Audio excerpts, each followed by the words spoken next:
व्यवस्था विवरण अध्याय 5। व्यवस्था विवरण अध्याय 5।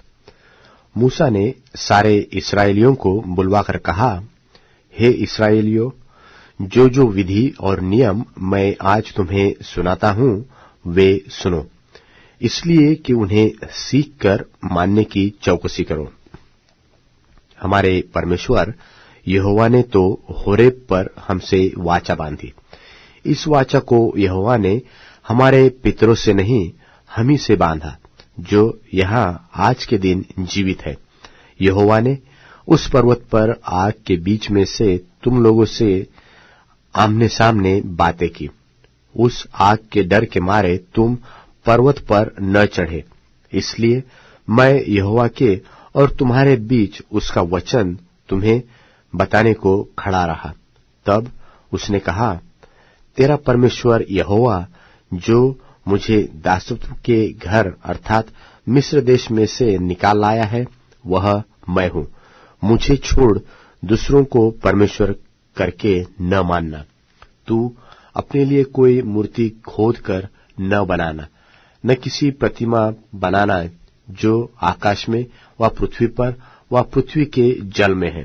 तू उनको दंडवत न करना और न उनकी उपासना करना, क्योंकि मैं तेरा परमेश्वर यहोवा जलन रखने वाला परमेश्वर हूं, और जो मुझसे बैर रखता है उनके बेटों, पोतों और परपोतों को पितरों का दंड दिया करता हूं, और जो मुझसे प्रेम रखते हैं और मेरी आज्ञाओं को मानते हैं उन हजारों पर करुणा किया करता हूं।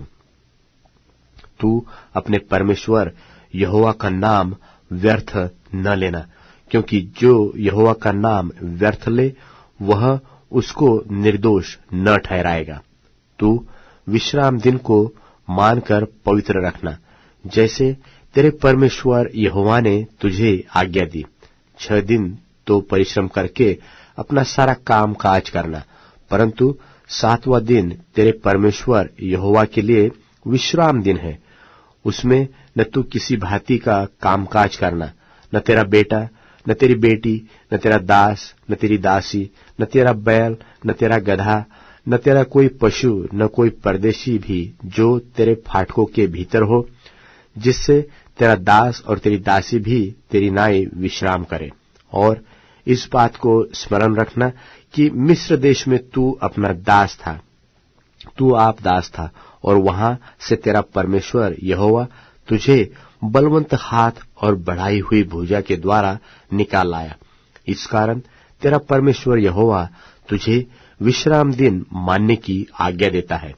अपने पिता और अपनी माता का आदर करना, जैसे कि तेरे परमेश्वर यहोवा ने तुझे आज्ञा दी है, जिससे जो देश तेरा परमेश्वर यहोवा तुझे देता है उसमें तू बहुत दिन तक रहने पाए और तेरा भला हो।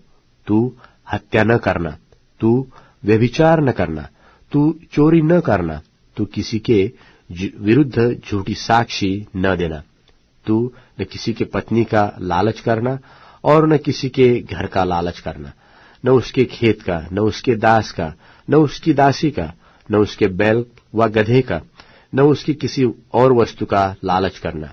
यही वचन यहोवा ने उस पर्वत पर आग और बादल और घोर अंधकार के बीच में से तुम्हारे सारी मंडली से पुकार कर कहा, और इससे अधिक और कुछ न कहा।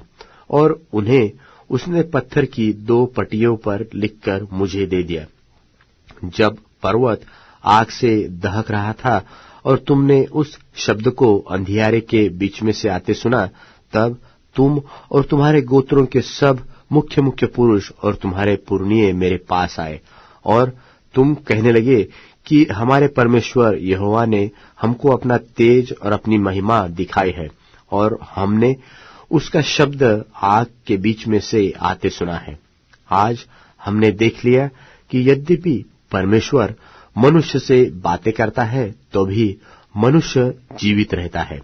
अब हम क्यों मर जाए, क्योंकि ऐसी बड़ी आग से हम भस्म हो जाएंगे।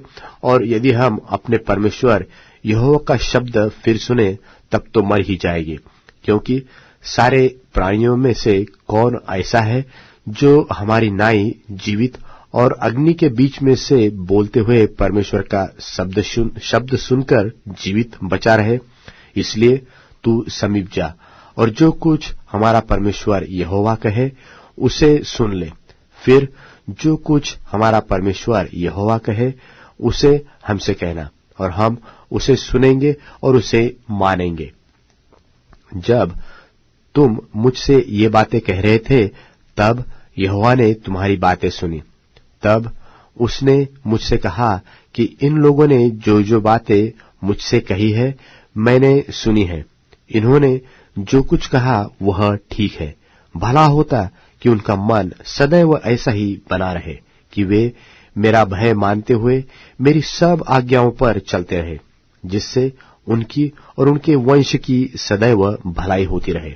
इसलिए तू जाकर उनसे कह दे कि अपने अपने डेरों को लौट जाओ, परंतु तू यही मेरे पास खड़ा रह और मैं वे सारी आज्ञाएं और विधियां और नियम जिससे तुम्हें उनको सिखाना होगा तुझसे कहूंगा, जिससे वे उन्हें उस देश में जिसका अधिकार मैं उन्हें देने पर हूं माने। इसलिए तुम अपने परमेश्वर यहोवा की आज्ञा के अनुसार करने में चौकसी करना, न तो दाहिने मुड़ना और न बाएं। जिस मार्ग पर चलने की आज्ञा तुम्हारे परमेश्वर यहोवा ने तुमको दी है उस सारे मार्ग पर चलते रहो कि तुम जीवित रहो और तुम्हारा भला हो, और जिस देश के तुम अधिकारी होगे उसमें तुम बहुत दिनों के लिए बने रहो।